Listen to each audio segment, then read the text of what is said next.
The captain's voice came through the cabin sharp enough to cut sleep in half. "If there is anyone on board with combat pilot experience, please make yourself known to the flight attendants immediately." The woman in seat 8A jerked awake, breath caught, heart pounding once, then steady.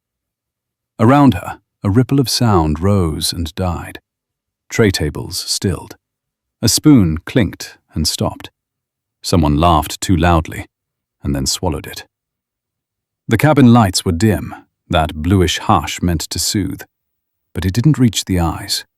It never does when something has gone wrong. She did not move. From the aisle, a flight attendant's heels tapped faster than they should have.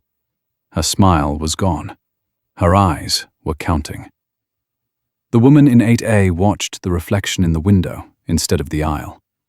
The glass showed a tired face, grey threaded through dark hair pulled back with no care.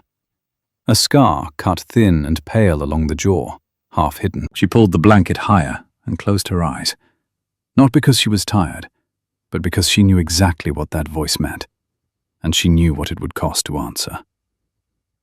Across the aisle, a man with a veteran's posture leaned forward, fingers white around the armrest. He said nothing. A woman 2 rows back whispered, "What kind of flight asks that?"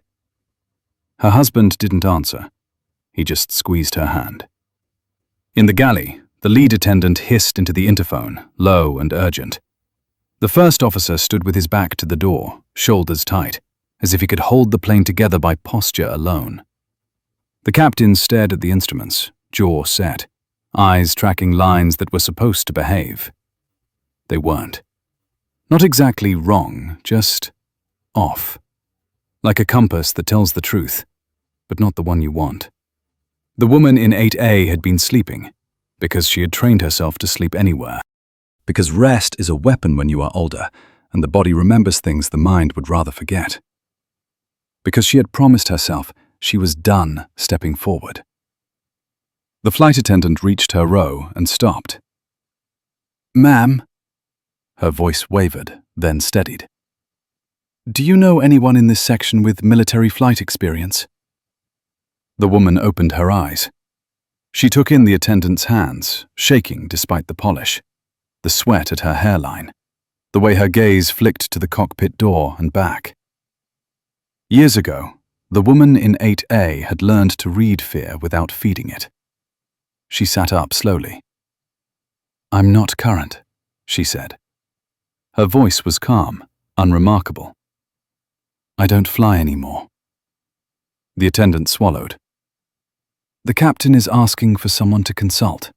Not to fly, just to advise." Just to advise. The phrase was a hinge. It let the door open without breaking the frame. The woman nodded once. She rose, knees stiff, back straight. People watched her then. Not with hope, with assessment. The way Americans of a certain age look at someone stepping into responsibility. We've all done it. We know the cost. In the cockpit, the air felt tighter. The captain turned as she entered, eyes sharp, taking her measure. "Name," he said, not unkind, but clipped. "Elizabeth Harper." Background. She didn't embellish. Former Air Force, fighters, retired. "I can help you think, not touch. You keep the airplane." The first officer exhaled. "Thank you." They showed her the problem. Not alarms screaming, not a red cascade. A quiet disagreement between systems. Navigation data drifting. Autothrottle compensating for something it couldn't name. A pressure in the cabin that felt like a held breath. Elizabeth leaned close, hands behind her back. She watched. She listened. She asked questions that were small and exact. When did it start? What changed right before? What do you feel, not what do you see? In the cabin, a different tension brewed. A man in a grey hoodie stood too often, too restless. He pressed the call button and then cancelled it. He leaned into the aisle to watch the front. A woman beside him murmured, "Sir, please sit." He smiled without warmth. I just want to stretch. The lead attendant noticed. She signaled another crew member with a glance. Eyes up, hands ready, calm voices. Elizabeth tilted her head at the navigation display. This isn't an override, she said. It's persuasion. The data isn't being changed, it's being crowded, like someone shining a brighter light so you follow it. The captain frowned. GPS spoofing. Elizabeth nodded. And something else. Look at the fuel trend. The corrections are costing you more than you think. Not dangerous yet, but if someone wanted you tired later, this is how they'd start. Why? The first officer asked. Why now? Elizabeth didn't answer immediately. She looked through the cockpit window into the dark, then back at the instruments. Because it's quiet, because nobody's watching us closely at this hour. Because there's something on this plane worth nudging without touching. In the cabin, the grey hoodie stood again. This time, a man across the aisle blocked him with a knee, and a voice that carried authority earned the hard way. Sit down, friend. The hoodie's smile tightened. Or what? Or we make this worse than it needs to be. The lead attendant arrived, calm as a lake. Sir, please return to your seat. The hoodie hesitated. His eyes flicked forward, then back. He sat. In the cockpit, Elizabeth made a decision that wasn't a command. It was a suggestion shaped like truth. Ask ATC for a lateral deviation you don't need. Broadcast it clean. Then don't take it. Let whoever is pushing show their hand by pushing harder. The captain studied her. You're sure? I'm sure they're listening. ATC approved. The deviation request went out. The airplane stayed its course. The push came. Subtle. A stronger pull towards the false path. Enough to register. Elizabeth's mouth set. There you are. At the same moment, the hoodie lunged for the aisle again. This time, 2 passengers moved with him. Not heroes, just people who had been waiting for permission. A retired sheriff grabbed a wrist. A woman with steel in her voice said, Sir, stop! The hoodie cursed. Something hard clattered to the floor. Not a weapon. A transmitter. Small, ugly, ordinary. The cabin gasped.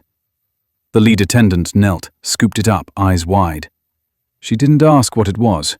She didn't have to. In the cockpit, the captain stared at the instrument that had just gone honest again. Elizabeth closed her eyes for a beat. Then she opened them and straightened. There's more, she said. This wasn't a stunt. It's a test.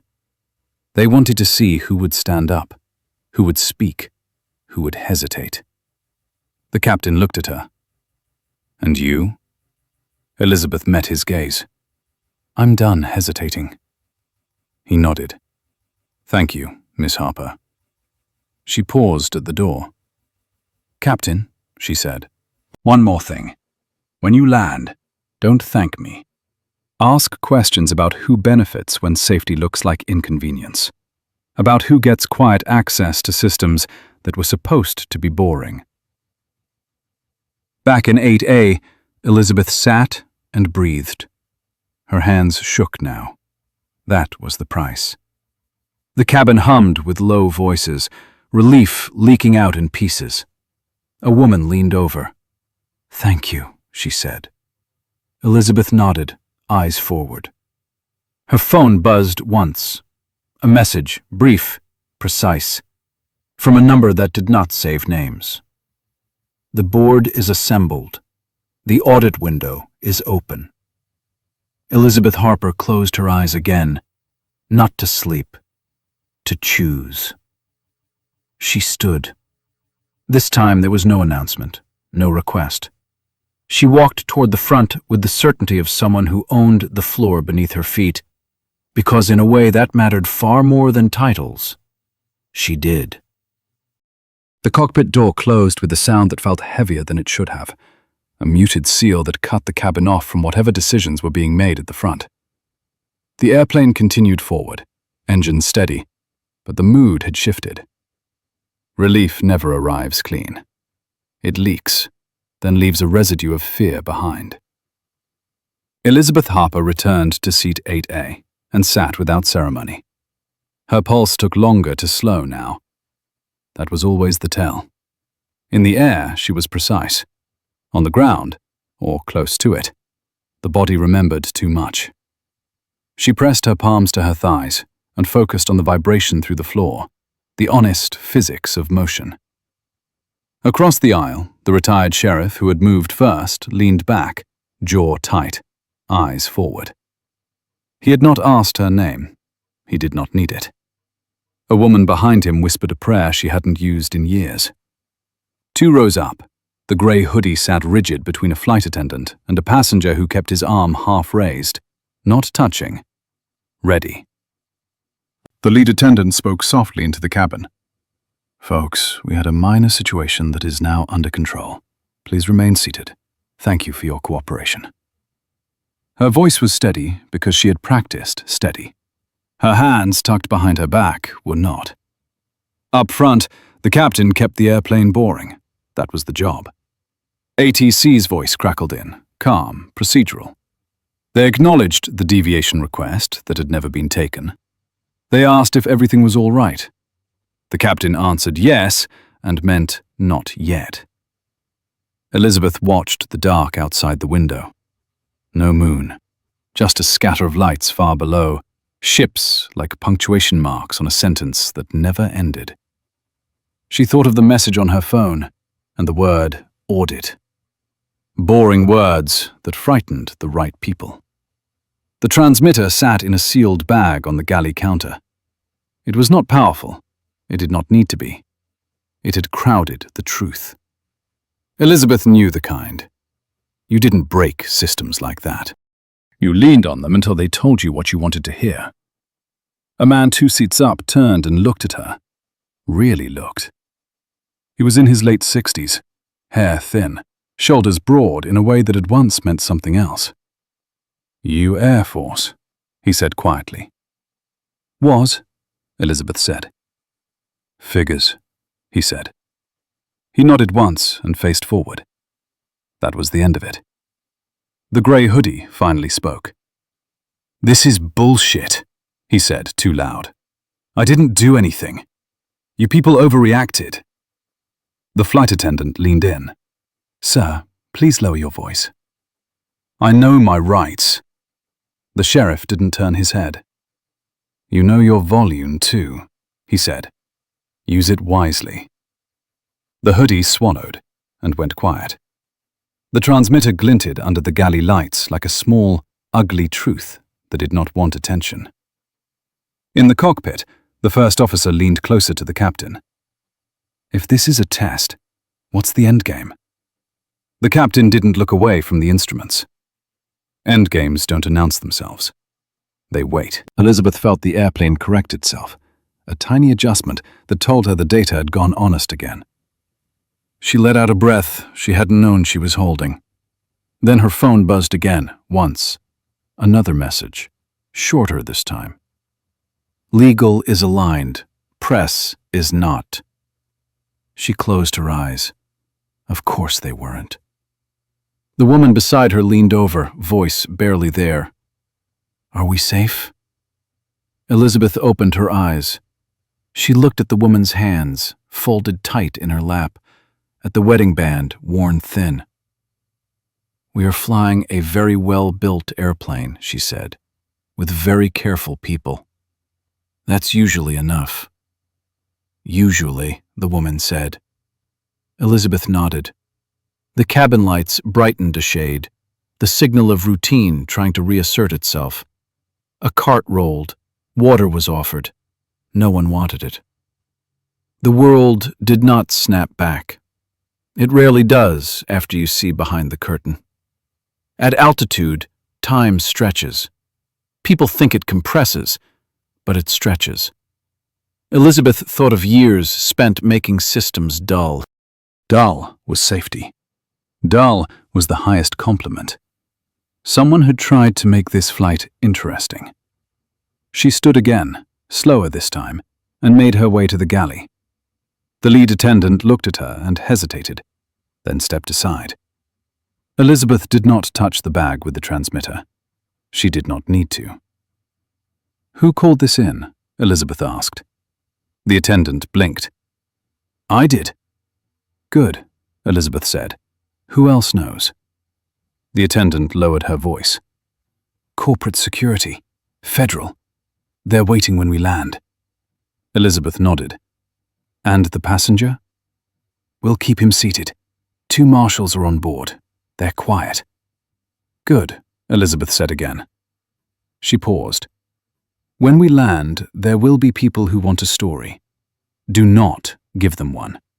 Give them times and facts, and nothing else."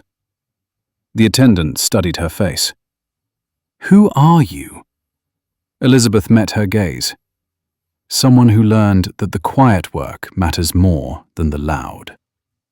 She returned to 8A. The airplane hummed. The grey hoodie stared at the floor. The sheriff finally relaxed his hands. The captain's voice came on, steady now. "Ladies and gentlemen, we appreciate your patience. We'll be on the ground shortly. Thank you for flying with us." Applause did not come. Gratitude sat heavier than that. As descent began, Elizabeth's phone buzzed a 3rd time. A name appeared she had not seen in years. The chairman. No preamble. "Are you on that flight?" "Yes." "Did you identify yourself?" "Not the way you mean." "Good," the message read. Then another. "When we land, we need you in the room." Elizabeth looked out the window as the first hint of land cut the dark. She felt the old pull then, not toward the sky, but toward the work that waited after. The work that had nothing to do with uniforms or call signs, and everything to do with systems that was supposed to be boring. The wheels touched down with a firmness that felt like punctuation. The cabin exhaled. Phones came out. Messages flew. Elizabeth remained seated. She did not stand when the sign chimed. She did not look back when the marshals rose. She waited until the aisle cleared and the noise thinned. When she finally stood, a man in a suit waited at the front, not airline, not security. He did not smile. "Miss Harper," he said, "we need you." Elizabeth picked up her bag. "I know." As she stepped onto the jet bridge, the fluorescent lights buzzed, the ordinary sound of systems doing their job. She stopped and looked back once at the cabin, at the people who would tell this story as something that happened to them. It had happened to her, too, just not for the first time. The jet bridge smelled like disinfectant and warm metal, a place built for movement, not conversation. Elizabeth Harper walked it at a measured pace, neither hurried nor defiant. The man in the suit stayed half a step behind her, close enough to guide, far enough to suggest choice. He did not introduce himself. People who did that kind of work rarely did. They turned left, away from the terminal noise, into a corridor the public never noticed. The hum changed. Fluorescent lights gave way to softer panels. Carpet replaced rubber. A door opened without a badge being shown. That, more than anything, told Elizabeth who was waiting. Inside, the room was small and spare. A table, 4 chairs, a pot of coffee that had burned down to bitterness. 2 men and a woman stood when she entered. No uniforms, no visible weapons. One of them smiled the way lawyers do when they think the facts are finally on their side. "Ms. Harper," the woman said, "thank you for your cooperation." Elizabeth set her bag down and remained standing. "Cooperation implies a request," she said. "I heard a question on the intercom." The smile tightened. "Fair." The man at the far end spoke next. "We recovered a device from the cabin. We'd like your assessment." Elizabeth took the sealed bag, turned it once, then handed it back. "It wasn't built to crash a plane," she said. "It was built to lie quietly, to make small errors look like noise. That kind of thing only works when everyone wants the flight to be boring. And today, someone didn't, the first man said. Elizabeth met his eyes. Today, someone wanted to see who would step forward, who would be named, who would be recorded. The woman nodded. We believe the passenger was a courier, not the architect. Elizabeth pulled out her phone and set it on the table, face down. Then you're already late. Silence stretched. Coffee hissed. A plane roared past somewhere below. You received messages in flight, the lawyer said, from our board. Elizabeth didn't correct him. I did. Why? Because the system I help oversee flags anomalies like this, she said. It flagged the pressure, not the cause. When pressure appears without cause, you look for hands. When hands are clean, you look for incentives. The woman leaned forward. You're saying this wasn't about you? Elizabeth shook her head. I'm saying it wasn't only about me. If it were, it would have been louder. This was an audit you could plausibly deny. The first man exhaled through his nose. We have a problem with plausible deniability. Elizabeth sat at last. Good. That means you're ready to talk honestly. In the terminal, the passengers from the flight spilled out into the late hour, voices low, eyes scanning. The grey hoodie was gone, taken another way. Rumours bloomed in pockets and died when they met the hard edges of fatigue. People texted spouses. They promised stories later. They promised sleep. Back in the room, a folder slid across the table toward Elizabeth. She didn't open it. She didn't need to. You've been retired a long time, the lawyer said. You don't owe us anything. Elizabeth smiled then, small and sharp. People who owe nothing don't get texted at altitude. The woman met that smile and did not flinch. We need someone who understands how boring systems fail when they're nudged. Someone who doesn't need a title to be effective. Elizabeth's fingers drummed once on the table. Titles are what people reach for when they want permission. I prefer mandates. The first man nodded slowly. You'd have one. Outside, dawn pressed a pale line against the windows. The city woke the way it always did, unbothered by close calls it would never quite know. Somewhere, a newsroom would get a tip and lose it to verification. Somewhere else, a call would not be returned. Elizabeth opened the folder now, not to read, but to confirm what wasn't there. No job description, no timeline, just authority implied by omission. This isn't about airplanes, she said. The woman shook her head. It's about trust. Elizabeth closed the folder. Then you should stop asking people to stand up on intercoms. A beat passed. The lawyer almost laughed and thought better of it. They stood together, an unspoken agreement settling into place. Elizabeth picked up her bag.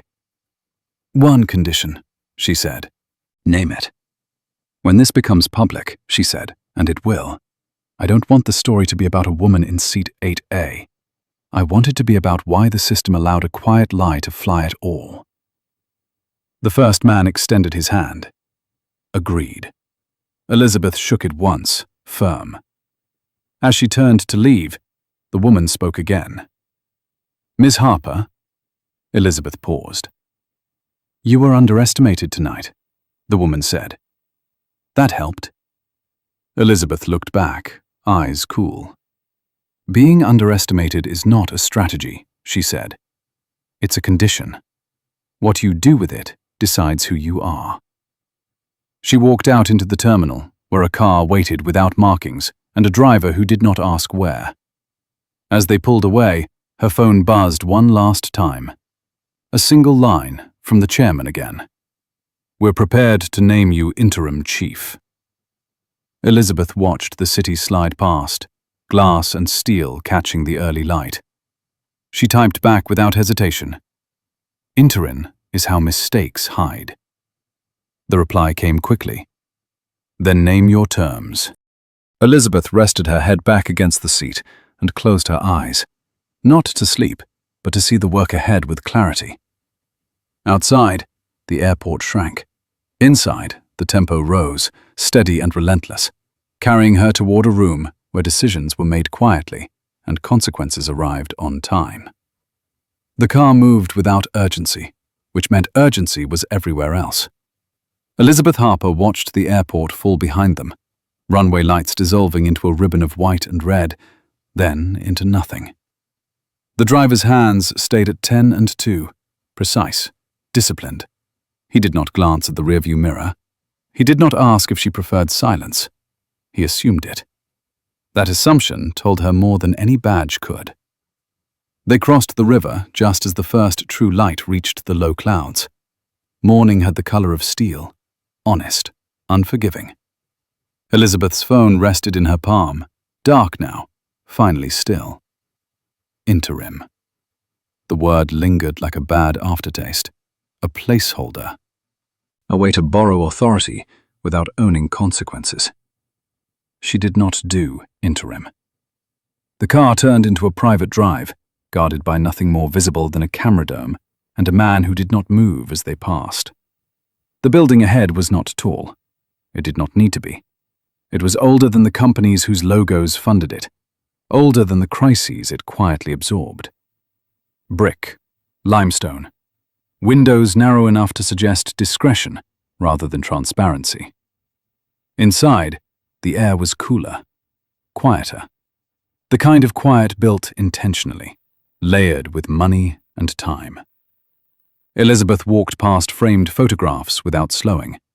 Presidents shaking hands, generals smiling stiffly, committees that had solved problems no one ever knew existed.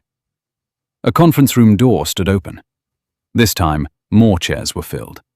Men and women in their late 50s, 60s, early 70s. Faces lined not by age alone, but by decisions made when there was no good option.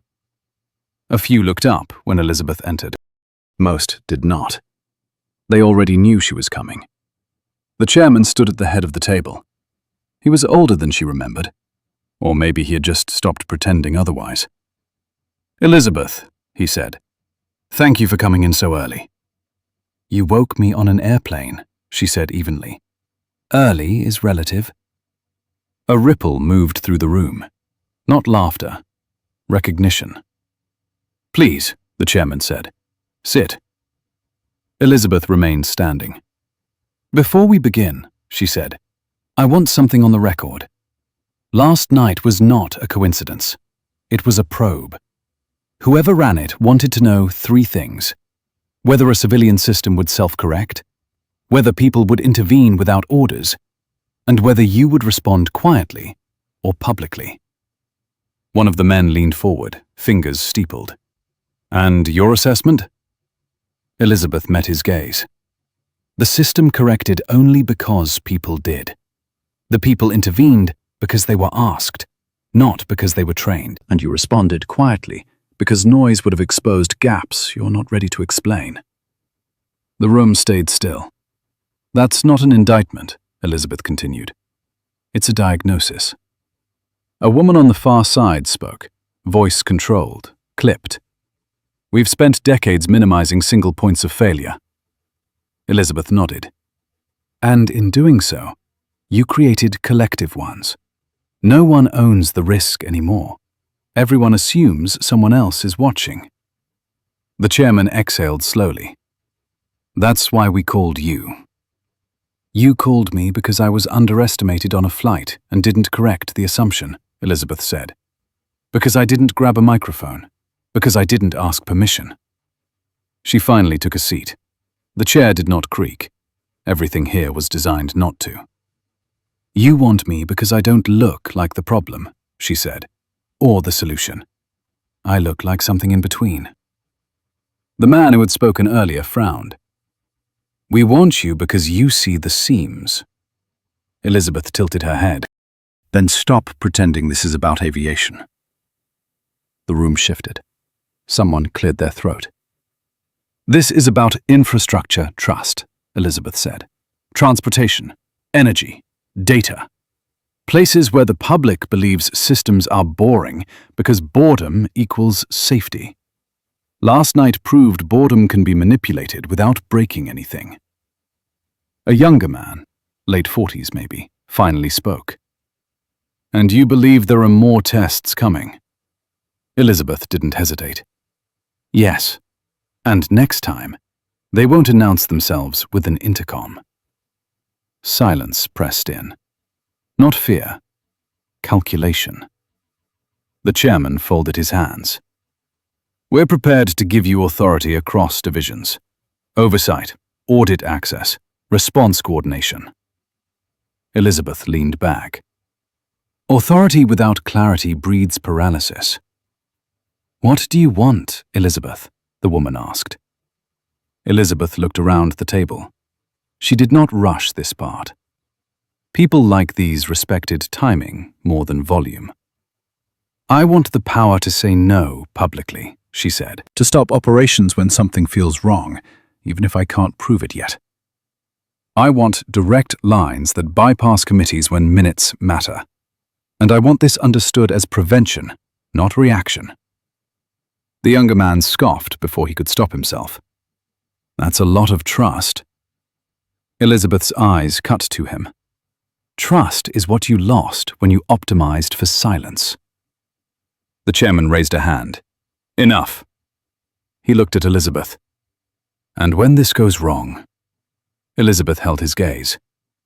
"It will. Systems fail. People fail. The question is whether you want failure to be quiet or survivable." Another ripple. This one closer to agreement. Outside, the city fully woke. Horns, voices, the ordinary noise of a country that assumed someone competent was awake somewhere, watching the dials. Elizabeth stood. "You asked me here because last night showed you something you didn't like. I will show you more of it. Not gently." The chairman nodded. "Then you'll take it." Elizabeth shook her head. "I'll take responsibility. Ownership comes later." As she turned to leave, the woman spoke again. "One last thing. The passenger from the flight." Elizabeth stopped but did not turn. "He wasn't the threat," she said. "He was the receipt." She walked out, footsteps echoing once, then absorbed by the building. Outside, the air had warmed a degree, enough to feel. Elizabeth paused on the steps, breathing in the city she had spent a lifetime protecting without claiming credit. Her phone buzzed again, one line from an unknown number. "Next time, we won't ask questions." Elizabeth typed back, calm, deliberate. "Then next time, I won't answer quietly." She slipped the phone into her pocket and walked into the day, the weight of what was coming settling not on her shoulders, but into her spine, straightening it. The morning aged quickly. By the time Elizabeth Harper stepped back onto the street, the city had shed its steel-blue patience and put on its louder face. Traffic thickened, coffee lines curled. Screens flashed headlines that said nothing and implied everything. She moved through it unseen, which had always been her advantage. The car did not follow her this time. That was intentional. If you want to know whether someone understands power, you watch what they do when you stop escorting them. Elizabeth walked 3 blocks and ducked into a diner that had survived on stubbornness and grease since before deregulation was a word people trusted. Vinyl booths, cracked tile, a bell on the door that rang too loud. She chose a corner seat with her back to the wall, ordered black coffee, eggs over easy, toast dry. The waitress nodded without writing anything down. That was a language too. At the counter, 2 men argued quietly about interest rates. A woman read a folded paper and circled something with a pen. The television above the grill ran a morning show on mute. Smiling faces. Perfect teeth. A ticker crawled beneath them. Empty calories for anxious minds. Elizabeth stirred her coffee and waited. The phone buzzed. Not a call, a calendar invite. No subject line, just a location and a time. Noon.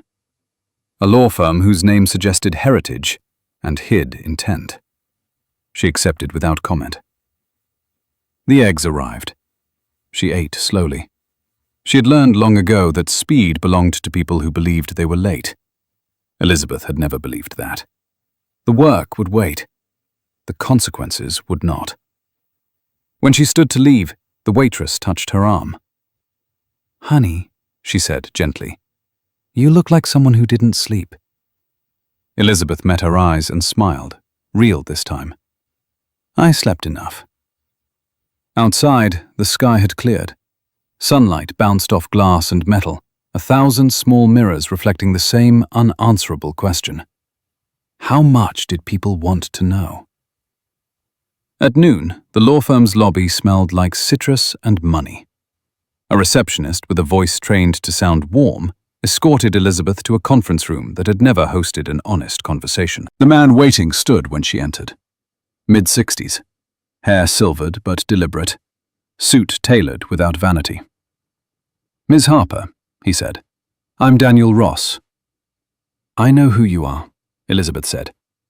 "You don't take meetings you don't already control." He smiled thinly. "Sit." She did. He did not offer coffee. "We represent interests you intersected with last night," Ross said. Elizabeth folded her hands. "If you're here to threaten me, you're late. If you're here to negotiate, you're early." Ross tilted his head. "You always were direct." "Always was implies nostalgia," Elizabeth said. "We were never close enough for that." Ross chuckled once. "Fair. Let's be plain. What happened on that flight triggered monitoring protocols, the kind that ripple. People are nervous. People are nervous because quiet lies were exposed," Elizabeth said. "That tends to happen." Ross leaned forward. "You don't have to turn this into a crusade." Elizabeth's gaze hardened. "Crusades are loud. This is housekeeping." "You could make it easier," Ross said. "There are offers, advisory roles, boards, influence without friction." Elizabeth stood. There it was, the soft bribe, the promise of relevance without responsibility. "I didn't spend my life learning how systems break so I could decorate them," she said. Ross rose as well. "Be careful, Elizabeth. You are not the only one who understands leverage." Elizabeth picked up her bag. "That's true, but I'm one of the few who doesn't confuse it with safety." She left without shaking his hand. The afternoon brought rain, sudden, heavy. The city ducked under awnings and cursed. Elizabeth walked straight through it, coat unbuttoned, letting the water soak the dust off a morning that had grown too clean. Her phone buzzed again. A call this time. Unknown. Elizabeth. She stopped under an overhang and listened to the rain hammer metal. "You shouldn't be moving this fast," the voice said. Familiar, female, someone who had once worn the same uniform. "You shouldn't be watching this closely," Elizabeth replied. A pause. Then, "It's already moving." "Good," Elizabeth said. "Then it's honest. There are people who will get hurt." Elizabeth closed her eyes. People already are. That night, back in her apartment, Elizabeth laid out the day like a map. Messages, meetings, motives. She wrote nothing down. She never did. Paper could be taken. Memory was harder. She stood at the window and watched the city settle into its night rhythm. Lights on, lights off. Lives intersecting without ever touching. Her phone buzzed one last time. A single line. No sender. "You were supposed to stay quiet." Elizabeth typed back with steady thumbs. "So were you." She set the phone down and turned off the light. In the dark, the work clarified. The shape of it. The weight. This was not about one flight, or one system, or one woman underestimated in seat 8A. This was about whether quiet would continue to be mistaken for safe. Elizabeth lay down fully dressed and stared at the ceiling, listening to the city breathe. Tomorrow would be louder. It always was. Elizabeth Harper woke before the alarm she hadn't set. The city outside her window was still deciding what kind of day it wanted to be. Sirens far off, a truck backing up somewhere, the low, steady breath of a place that never really slept, just rested its eyes. She lay still and listened. This was the moment she trusted most, before noise, before permission, before anyone tried to shape the day for her. The phone vibrated on the nightstand. Not a call, a secure text. 3 words. They filed suit. Elizabeth sat up slowly. She read it again, as if the meaning might change with repetition. It didn't. She dressed without turning on the light. Dark slacks, a plain jacket, shoes built for walking, not looking important. In the mirror, she saw what others saw and what they missed. A woman past the age people expected trouble from, a face that suggested caution, not disruption. That was fine. Let them underestimate the shape of the storm. Down on the street, the morning carried a brittle edge. News vans idled near the courthouse. Someone had leaked something, badly. That always happened when people panicked. Elizabeth cut the other way, into a coffee shop already crowded with commuters pretending they weren't afraid of being late. The barista glanced up. Regular? Elizabeth nodded. Black, no lid. At a corner table, she opened her phone and read the filing. Civil injunction. Emergency motion. Language polished enough to sound reasonable. Claims of reputational harm, interference, overreach by unnamed parties acting without mandate. She smiled once, humorless. They were trying to box her in with process. Her phone rang. This time she answered. They're pushing it to a friendly judge, the voice said. Older, careful, a man who had learned when to whisper. Of course they are, Elizabeth said. Where? Southern District. Elizabeth closed the file. Then we move north. That's not how venue works. Elizabeth's voice stayed level. It is when the facts travel faster than the filing. A pause, then a breath. You're really doing this? I already am. She ended the call and stood. Outside, the first drops of another rain began to fall, lighter this time, persistent.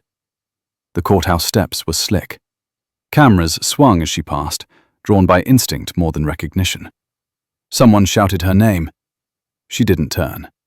Attention was a tax she did not pay in advance. Inside, the air smelled like paper and old arguments. Elizabeth walked past security with a nod that assumed passage. It worked. It usually did. In a small office tucked away from the grand rooms, a clerk looked up as Elizabeth entered. The woman's eyes flicked to the folder under Elizabeth's arm, then back to her face. Can I help you? Elizabeth set the folder down. I need to file an amicus brief, emergency, on a matter of public infrastructure integrity. The clerk frowned. That's unusual. Elizabeth leaned in just enough for the clerk to hear her over the building's hum. So is asking if any combat pilots are on board a commercial flight. The clerk blinked. Elizabeth slid a second folder across. Inside were names, dates, technical appendices written in plain language. No accusations, just patterns. You'll want to read Section 3, Elizabeth said softly. Then call your supervisor. Then check the docket you haven't been told to watch yet. The clerk swallowed.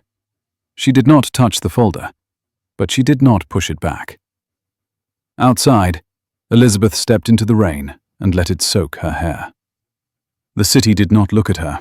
That was good. Work like this didn't need witnesses. It needed traction.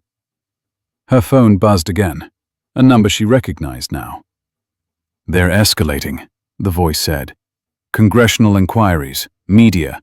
They're painting you as reckless." Elizabeth stopped under an awning and watched the rain streak the glass. Reckless is a word people use when they're afraid of accountability. They'll ask, "Who gave you authority?" Elizabeth smiled faintly. Gravity. There was a silence on the line, then a low laugh. "You always did hate the word permission." Elizabeth ended the call and stepped back into the rain. Somewhere behind her, doors opened and closed. Paper moved. Files traveled. Quiet things began to line up in ways that would not be easy to undo. By midday, the headlines had shifted. Not dramatically, just enough. A mention of anomalies, a question mark about oversight, a sentence that said, "Sources confirm ongoing review." Elizabeth sat alone in a park, rain easing, coffee cooling beside her. Children laughed somewhere out of sight. A dog barked. Life continued, unaware of how close it had come to being nudged off course. Her phone buzzed one last time. A message, terse. "They want you on record." Elizabeth looked at the sky, now clearing. She typed back, "Tell them I've been on record my entire life. They just weren't listening." She stood, left the coffee untouched, and walked on. The tempo was rising now. She could feel it in her chest, in the way the day leaned forward. Quiet had done its job. Now came the part where it stopped being an option. By late afternoon, the city had learned her name. Not loudly, not cleanly. It crept into sidebars and chyron fragments. A former Air Force pilot, a consultant, a source familiar with internal reviews. They never said Elizabeth Harper in the same breath as authority. They said it near disruption, near controversy, near concern. That was intentional. Elizabeth watched it unfold from a bench inside Union Station, the old hall breathing around her. Marble floors, high arches, the echo of footsteps that made every person sound important for half a second longer than they really were. She liked places like this, built to endure panic, built before speed became a virtue. Her phone buzzed twice in quick succession. 2 different numbers, same message. "They're closing ranks." Elizabeth didn't answer. She stood, crossed the hall, and bought a ticket she didn't need. Cash. The clerk barely looked up. Another small mercy of age. Invisibility sharpened by time. She took a seat near the windows and let the light hit her face. Somewhere nearby, a man in a blazer argued softly into his phone about timing. A woman snapped her laptop shut like she was offended by what it had shown her. Stress was contagious in places like this. Elizabeth had spent years building immunity. The first real call came at 4:15 in the afternoon. This one carried weight. "Elizabeth," a voice said, careful and clipped. "We need you to slow down." Elizabeth closed her eyes for a moment. That voice belonged to someone who had once signed off on missions that never made the news. "Slow down implies control," she said. "You don't have it. There's concern you're moving without consensus." Elizabeth opened her eyes. The station clock ticked, loud, deliberate. Consensus is what you look for when you want to share blame. A pause. Then, "This could get messy." Elizabeth's mouth curved, just barely. "It already is. You just don't like who's holding the mop." Another pause, longer this time. "You always were difficult." "No," Elizabeth said. "I was thorough. You just mistook that for disobedience." The line went dead. Elizabeth stood and walked toward the exit, the day slanting gold through the glass. Outside, the air had turned humid, heavy with the promise of a storm that would either break or hang around to make everyone uncomfortable. Her phone buzzed again. A message, one line. "They're calling an emergency session tonight." Elizabeth stopped on the steps and reread it. Then she typed back. Good. She didn't go home. She walked until the city thinned, until the buildings gave way to older brick and quieter streets. She entered a building with no sign and took an elevator that did not list floors. When the doors opened, the room beyond was already occupied. 4 people sat around a table. No phones, no screens, just folders and eyes that knew how to wait. Elizabeth, said the woman at the head, we weren't sure you'd come. Elizabeth set her bag down. If I don't show up, people start making decisions for me. I don't allow that. A man to her left exhaled. You've forced our hand. Elizabeth met his gaze. Good. You've been sitting on it too long. The woman leaned forward. What you triggered on that flight is bigger than aviation. We're seeing echoes, rail, power, data routing, small inconsistencies, not failures, nudges. Elizabeth nodded. It's rehearsal. For what? Another asked. Elizabeth didn't answer immediately. She reached into her bag and placed the transmitter on the table. The same sealed bag. The same ugly little truth. For silence, she said. For a world where nothing breaks loudly enough to justify intervention. The room absorbed that. We can't go public without proof, the woman said. Elizabeth's voice stayed calm. Proof is coming. They're too confident not to leave fingerprints. The question is whether you want to be ahead of it or explaining it after. The man to her right rubbed his temple. And you? Elizabeth straightened. I don't need a title. I need clearance, access, and the understanding that when I say stop, you stop first and argue later. The woman studied her for a long beat. And if you're wrong? Elizabeth didn't flinch. Then I'll be wrong loudly enough that the system learns. Silence again. Different this time. Heavier. Closer to agreement. Outside, thunder rolled low, distant but unmistakable. Elizabeth felt it in her chest. The tempo was still rising. It hadn't peaked, not even close. She sat back and folded her hands. You asked me to slow down, she said quietly. This is me slowing down. The fast way. No one laughed. No one needed to. Somewhere above them, the storm finally broke. Rain hammered the city. Systems strained. People hurried. Power flickered, just for a second. Elizabeth smiled to herself. They were getting impatient. And impatience always makes people sloppy. The storm did not apologize for arriving. It tore across the city with the kind of rain that flattened noise and made people look down, shoulders hunched, phones tucked away. Elizabeth Harper watched it from the narrow window of the room, counting seconds between thunder and impact, an old habit that never quite left. Power flickered once, then held. The woman at the head of the table broke the silence. You realize what happens if you're right. Elizabeth didn't look away from the window. Yes. And if you're wrong? Elizabeth turned back to the table. Then I'll carry that. Not you. Not the system. Me. That was the difference. Everyone in the room felt it. Authority was usually distributed, so blame could be diluted. Elizabeth was offering the opposite. A single point of responsibility. Old-fashioned. Dangerous. Effective. A man near the far end finally spoke, voice low, cautious. We're seeing noise in the grid. Power reroutes that make no economic sense.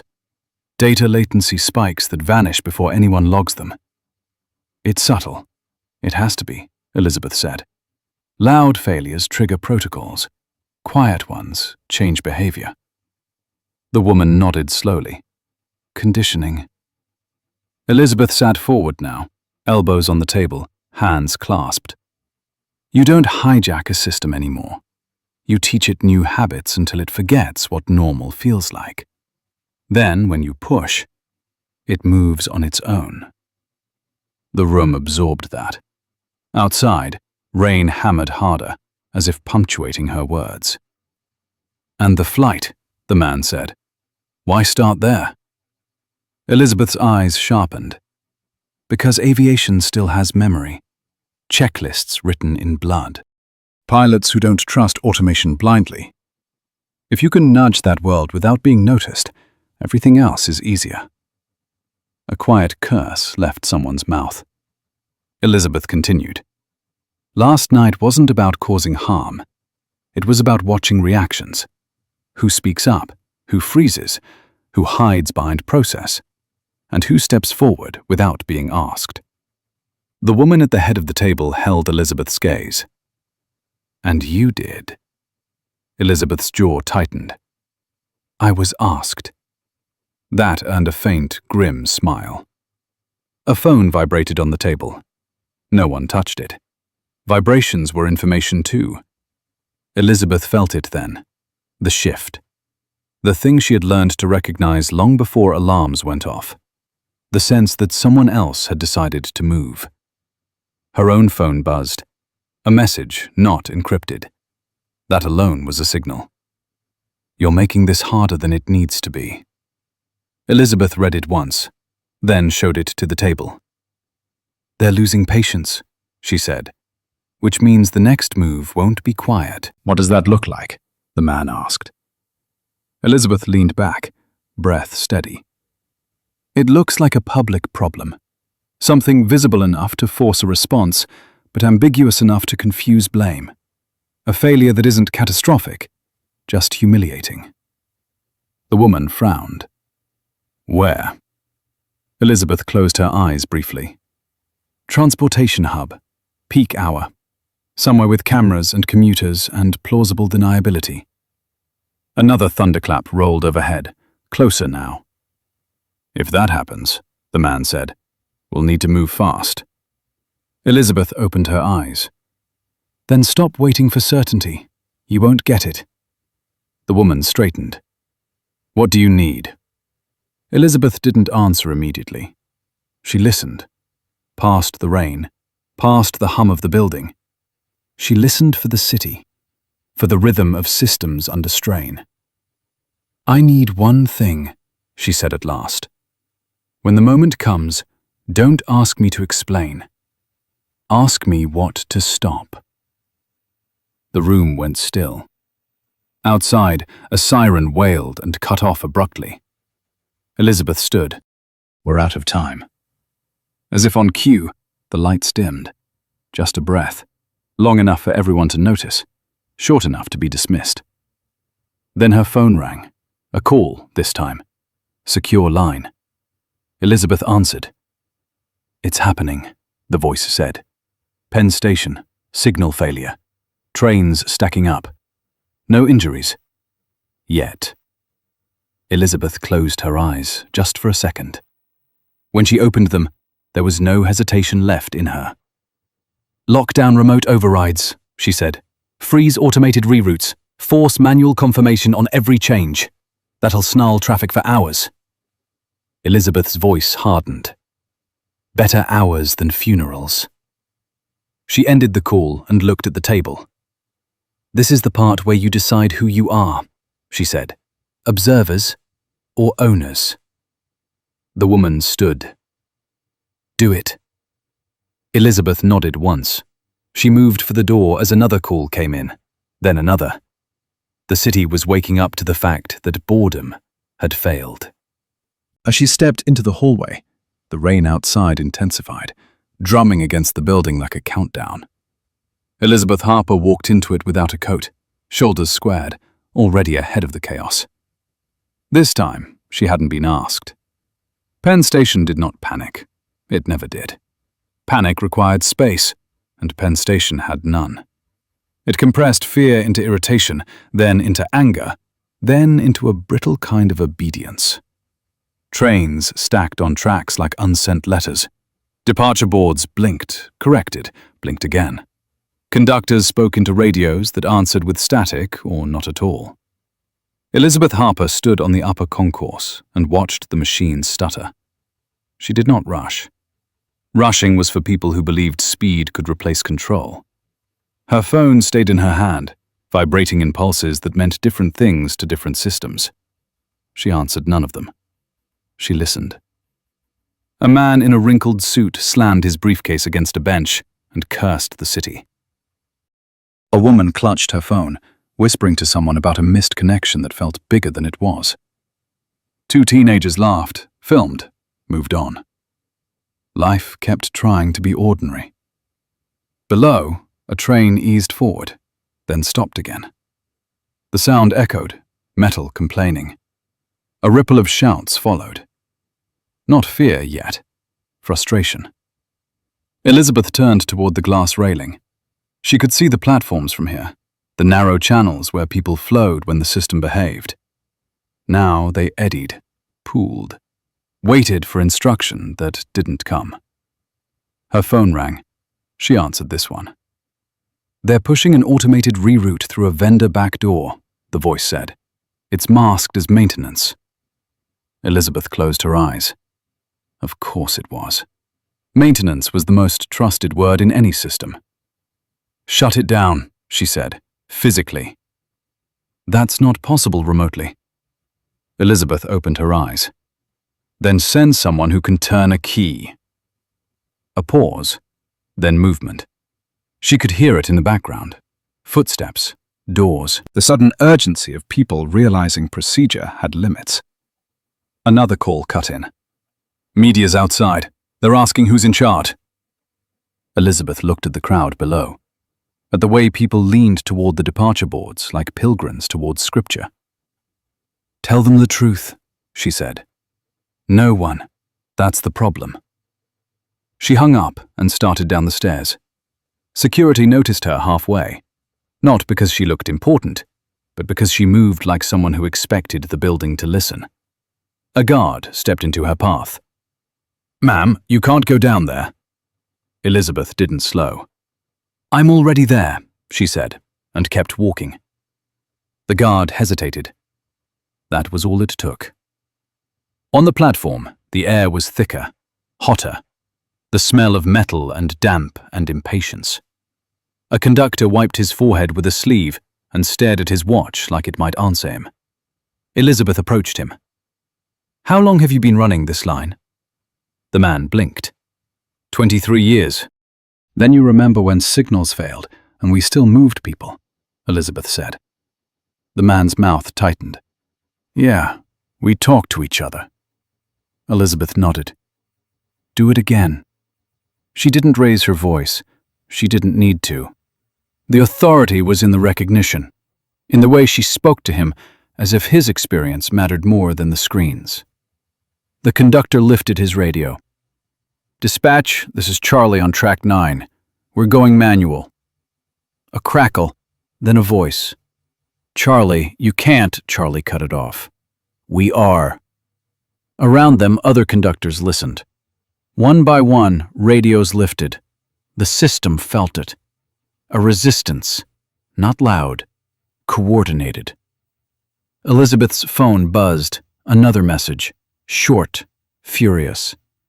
"You just cost us control." Elizabeth typed back as she walked the platform. "Control that depends on silence deserves to be lost." A woman grabbed Elizabeth's arm. "Are we safe?" Elizabeth met her eyes. "Right now, yes, because people are talking to each other." The woman nodded, not understanding but accepting. That was enough. Above them, the boards froze. Blank. A collective gasp rose, then steadied. Without instructions, people looked to people. Security arrived then, faster now. 2 officers, faces tight. "Ma'am, we need you to step away." Elizabeth stopped. She turned slowly. "I need you to keep the exits clear and the aisles open. No pushing, no shouting. You do that and this works." The taller officer frowned. "Who are you?" Elizabeth held his gaze. Someone who knows what happens when you let a quiet lie move faster than a crowd. For a second, he looked ready to argue. Then he looked at the platform, at Charlie, at the radios alive with human voices. He nodded once. "Do it," he told his partner. Elizabeth felt the shift again. Not victory. Alignment. Her phone rang. The woman from the table. "The grid stabilized when you forced manual. Rails following." Elizabeth closed her eyes. Good. Keep it human. A train door opened. A hiss. People boarded in fits and starts, guided by shouted directions and pointing hands. Slow. Messy. Real.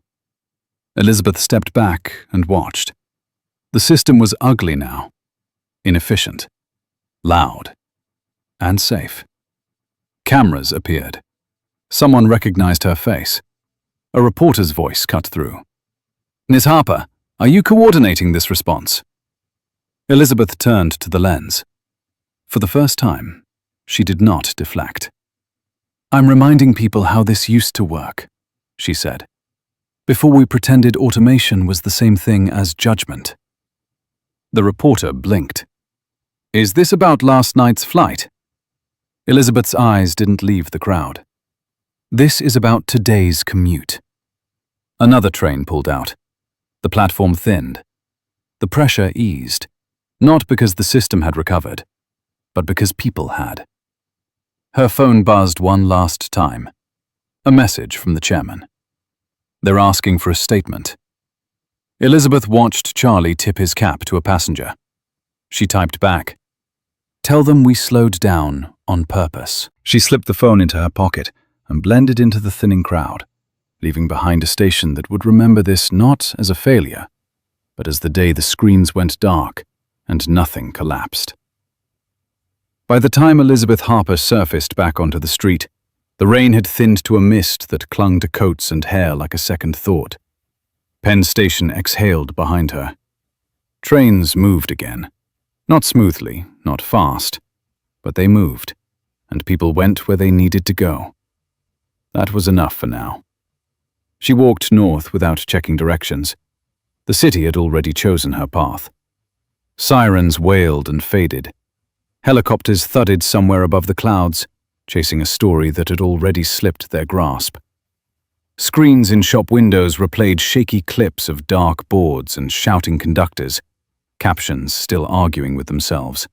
Signal failure, manual override, source says unprecedented. Elizabeth's phone vibrated, steady now, not frantic. That mattered.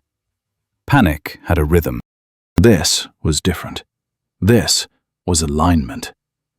She ducked into a narrow lobby that smelled faintly of ozone and old carpet. The elevator took longer than it should have. She liked that, too. Systems that rushed lied. Systems that hesitated told the truth. When the doors opened, the floor was quiet in a way that made people lower their voices without knowing why. Glass walls, soft light, a city view framed like a promise. 3 people waited inside a conference room, standing, not seated. That told her everything. The chairman did not speak first. He watched her cross the room, rain-damp hair, jacket unbuttoned, eyes clear. He had seen a lot of crises in his life. Most of them arrived with speeches. This one had arrived with silence and consequences. "You took a public step," he said at last. Elizabeth set her bag down. "I took a necessary one." A woman near the window folded her arms. "The media's calling it chaos." Elizabeth's gaze didn't waver. They always do when order looks unfamiliar. The younger man cleared his throat. "You forced manual control across a major transit hub. That's unprecedented." Elizabeth nodded. So was asking a crowd to trust a screen that was lying to them. The chairman gestured to a chair. She did not sit. "Let's be precise," Elizabeth said. "What I did exposed a dependency. When automation failed quietly, no one knew who was responsible. When people stepped in, the system recovered. Slower, louder, but intact. The woman shook her head. You made us visible. Elizabeth met her eyes. We were already visible. We just pretended we weren't. A pause. The city outside pressed its face to the glass, waiting. The chairman exhaled. Phones are ringing. Regulators, governors. They want to know who authorized this. Elizabeth answered without hesitation. I did. The younger man stiffened. You don't have that authority. Elizabeth tilted her head. Then you should ask why everyone assumed I did. Silence fell, heavy and deliberate. You understand what you've done, the woman said quietly. You've set a precedent. Elizabeth nodded. Good. Precedents are how systems learn. The chairman studied her for a long moment. When he spoke, his voice had shifted. Less defensive, more curious. Why you? Elizabeth didn't answer immediately. She looked past them, to the city, to the thousands of small decisions being made by people who believed someone else was watching. Because I'm not invested in the illusion, she said. I don't need this to look good. I need it to hold. The younger man leaned forward.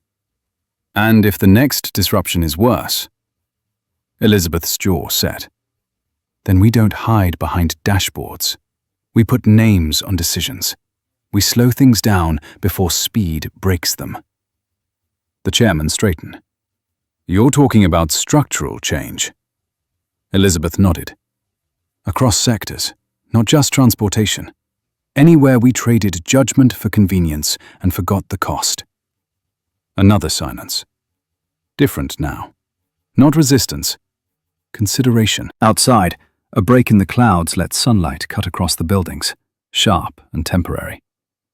Elizabeth felt the shift again, deeper this time. The moment when momentum decides whether it will become direction. The woman spoke. If we do this, we do it publicly. Elizabeth turned to her. No, we do it transparently. There's a difference. Public is loud. Transparent is accountable. The chairman's mouth curved just slightly. You haven't changed. Elizabeth allowed herself a thin smile. Neither have the systems. They just got better at hiding it. He nodded once. Then, decisively, he pulled a folder from the table and slid it toward her. Elizabeth didn't touch it. We can't call you interim anymore, he said. Elizabeth raised an eyebrow. Good. The folder stopped just short of her hand. You'll need a title, the younger man said. Something the press understands. Elizabeth finally sat. Titles are for headlines. Mandates are for work. The chairman met her gaze. You'll have both. Elizabeth opened the folder then, not to read every word, but to confirm the spine of it. Authority lines, access clauses. One line stood out, buried but unmistakable. Final operational discretion during systemic threat assessment. She closed the folder. You're giving me the power to stop things, she said. The chairman nodded. When stopping is the safest move. Elizabeth leaned back. Then understand this. When I stop something, it will inconvenience people who are used to comfort. They will be loud. They will be angry. They will say we're overreacting. The woman spoke. And when nothing collapses, they'll say it was unnecessary. Elizabeth's voice softened, just a fraction. That's the price of prevention. You never get credit. You just get to keep going. The chairman stood. Elizabeth stood with him.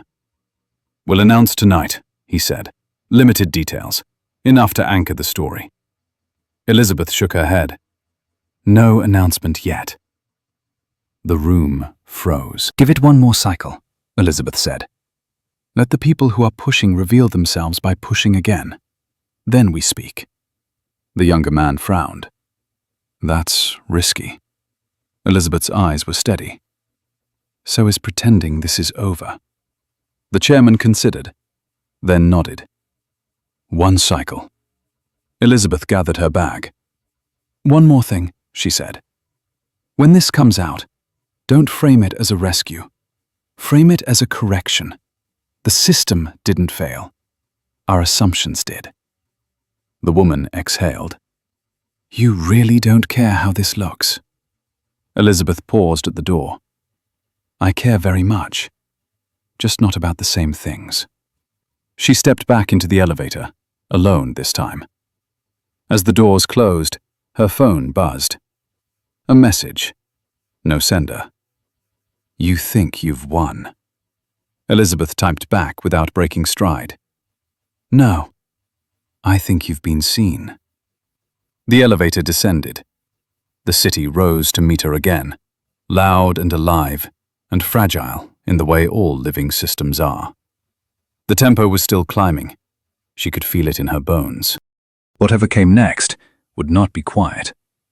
And that, finally, was the point. The announcement did not come with fireworks or banners, just a short press release dropped at 7:42 in the evening, timed to miss the markets but catch the night news crawl. Elizabeth Harper had been appointed Permanent Director of the National Systems Integrity Office, with full authority to suspend automated operations across critical infrastructure during verified systemic risk. No photo, no quote, just a name, a title, and a mandate that would make the right people sit up straighter. Elizabeth watched it scroll past on a muted television in her apartment, the city glowing beyond the window like a living circuit board. The apartment was spare, a couch worn into honesty, a table scarred by years of use. No trophies, no flags. She preferred rooms that told the truth. The phone rang once and stopped. She let it. The silence afterward felt earned. Earlier that afternoon, she had walked the long corridor outside the boardroom alone, the carpet swallowing sound, the walls holding decades of decisions like sediment. She remembered being younger, standing in similar halls with a folder too thin to justify the risk. She remembered the looks. Curious, polite, dismissive. She remembered learning that authority rarely announces itself and almost never apologizes. Tonight, the corridor had felt shorter, not because she was stronger, but because the work ahead had finally been named. The city did not celebrate. That was fine. Celebration distracted. Down below, trains ran slower than usual, schedules softened by human hands that had learned again how to talk to one another. Dispatchers used names instead of codes. Conductors looked up. The screens still blinked, but they were no longer gods. The system was louder now, messier, and safer for it. A knock came at the door, firm and measured. Elizabeth opened it to find Charlie, the conductor from Track 9, hat in hand, rain darkening the brim. He looked uncomfortable indoors. He always had. He offered a nod that carried respect without ceremony. Heard you got the job, he said. Elizabeth stepped aside. Coffee. They sat at the table, steam rising between them. Charlie stared into his cup like it might argue back. I don't do offices, he said, but I wanted you to know. The crews talked. We liked what you did. You trusted us. Elizabeth nodded. You carried the system when it needed carrying. Charlie shrugged. That's just work. Elizabeth met his eyes. Exactly. He stood to leave, pausing at the door. They'll try to make this quiet again, he said. Elizabeth's mouth curved, not quite a smile. They'll try. When he was gone, the apartment settled. The phone buzzed then, a secure line she recognized without saving. She answered. They're already pushing back, the voice said. Vendors, consultants. Words like efficiency and innovation are being warmed up. Elizabeth leaned against the window, watching a ferry cut the river into clean halves. Efficiency without judgment is just speed, she said. Innovation without accountability is noise. There was a pause, then a breath. You sure you want to take this on? Elizabeth closed her eyes. She saw the cabin lights dimmed blue, the hush before a voice cut through and asked for something rare.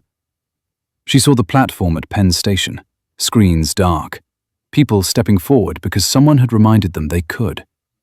She saw rooms like this one, empty of applause and full of consequence.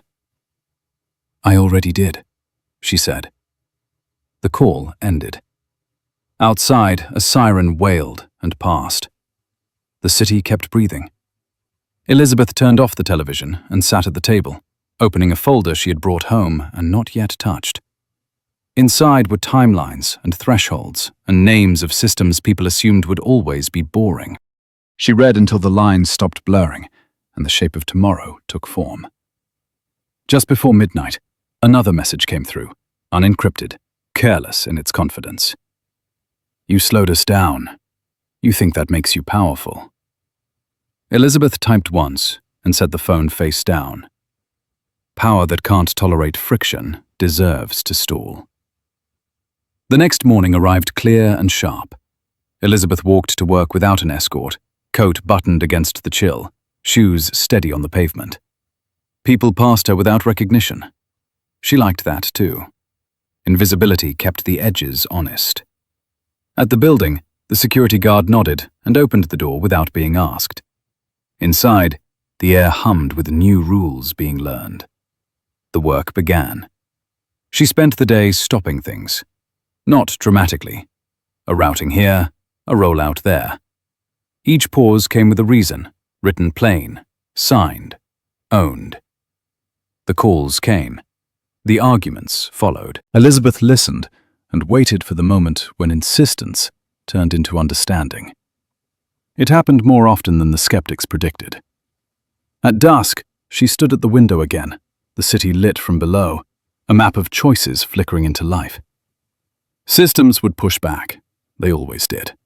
People would complain when nothing collapsed. They always did. Prevention rarely felt heroic. It felt like restraint. Like saying no when yes would be easier. Like remembering that boredom was not the goal. Trust was.